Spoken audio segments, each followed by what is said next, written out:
Welcome back, farmers. Today we're going to be taking care of my hydroponic shishito plant. This is a Kratky hydroponic setup. If you want to know what this is, I have multiple videos explaining how to do this on my TikTok channel and multiple videos on my YouTube channel on how to do this. I'm not going to go into that right now because there's also a lot of other videos out there that explain how to set it up. What I'm trying to do is explain how to change the nutrients. I don't think a lot of people talk about that, and I'm going to explain how to do that today with my hydroponic shishito pepper plant. I don't really talk about it too much on the YouTube because I post a lot about it on my TikTok channel. So right now this pepper has been very prolific early on, and as you can see there's a bunch of peppers on it right now. There's 1, 2, 3, 4, 5, 6, 7. Shishitos are very prolific, and that's why I really wanted to grow one this year. But as you can tell, it doesn't quite look like where it needs to be in the early part of July. Sure, it has a lot of peppers on it, but I think that it can produce even more as the summer continues. It looks a little sad right now because we had a little bit of a rainstorm come through, and a lot of the nutrient water got mixed with rainwater, which that's okay, but the amount of rain that got in here was kind of problematic because it's starting to suffocate the roots. And if I take them out to show you right here, they do look very bright and white and healthy, but they can do even better because once that rainwater was introduced into the reservoir, it makes it less acidic. And peppers like a little bit more acidity on the pH scale for their hydroponic water. So what we're going to do is change out the nutrients and add some Dyna-Gro Bloom series, which is going to have higher phosphorus and potassium. So that higher phosphorus and potassium is going to really promote a lot of pepper production, I guess, on the plant instead of stem and leaf. This plant has plenty of stem and leaf, so we want a lot of these buds to have a lot of nutrients available in order to produce peppers. Alright, so the first thing we're going to do is pick off any peppers that potentially are ready to be harvested. We don't really want all these nutrients we're about to add to go to peppers that are already ripe and ready to harvest. We want it to produce new peppers, so what I'm going to go through and do is pick some of the ones that are about 2 to 3 inches long, which is big enough, by the way.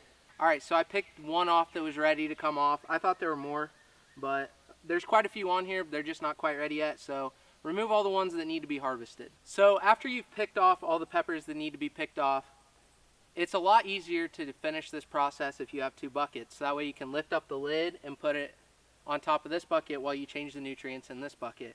So that's what I have, is an identical bucket right here. So all you got to do is take your lid off, and those roots look really good. So we're going to place this over on this bucket while we change out the nutrients for this one. There's still a little bit of water in here, and I'm going to dump it on my garden because it does still have some nitrogen in it. So I'm going to do that real quick, and after I do that, I'll fill up the bucket and add the bloom nutrients. The next step here is to fill up the reservoir enough to where the roots are going to touch the water. Do not fill the bucket all the way up when the plant is this established. These roots are about to they're honestly even touching the bottom of the bucket now. So I'm only going to be adding water up to here. The reason that we are not filling up the bucket all the way is because if the roots are submerged in water that long, you're going to get root rot and it'll just completely suffocate those roots. You want those to be nice, white, and healthy. If you add too much water and nutrient, they're going to turn brown and the plant's going to die. And you've worked really hard to get it to this size, producing peppers, so just be responsible and only give it as much water as it needs. You can always add more, but it's hard to take it out when the plant is dying. I'm going to fill this reservoir up with the hose, and I will come back when it is as full as it needs to be. Alright, so I've added enough water here in the reservoir. I'm going to add the nutrients, so I'm going to get those right now.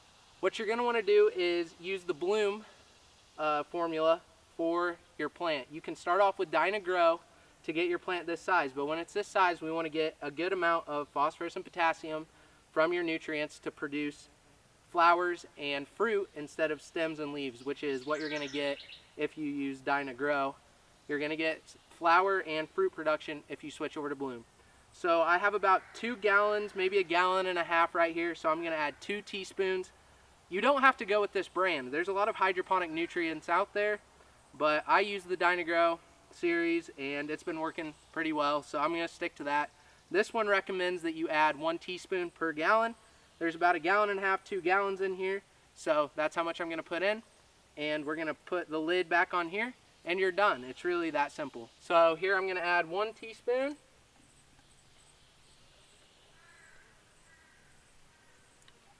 And then my other teaspoon. You might think, hey, what if I put in more? Will that make the plant grow faster? Absolutely not. If you put in too much fertilizer or nutrients, well, when it's hydroponics, they're called nutrients.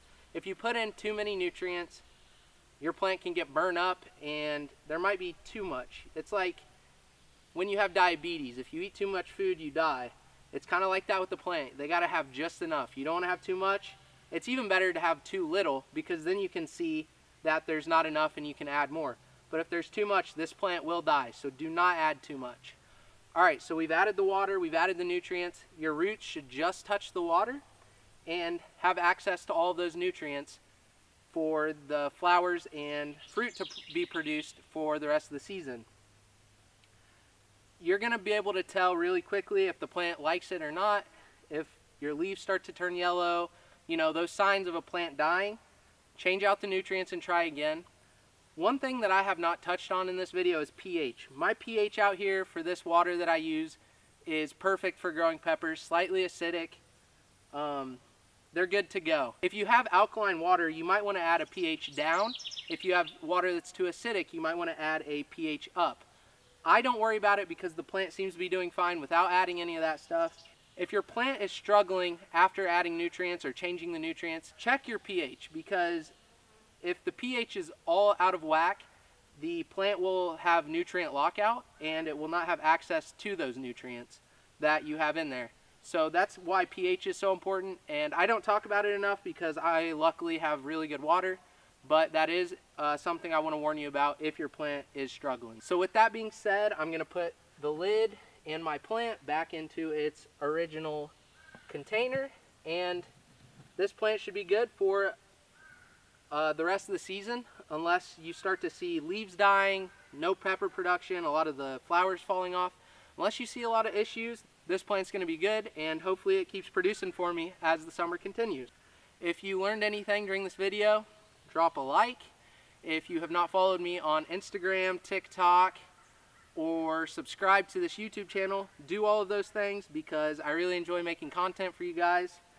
So with that being said, I think that's the end of this video. Thanks for the view, and I hope your plants are growing as well as mine.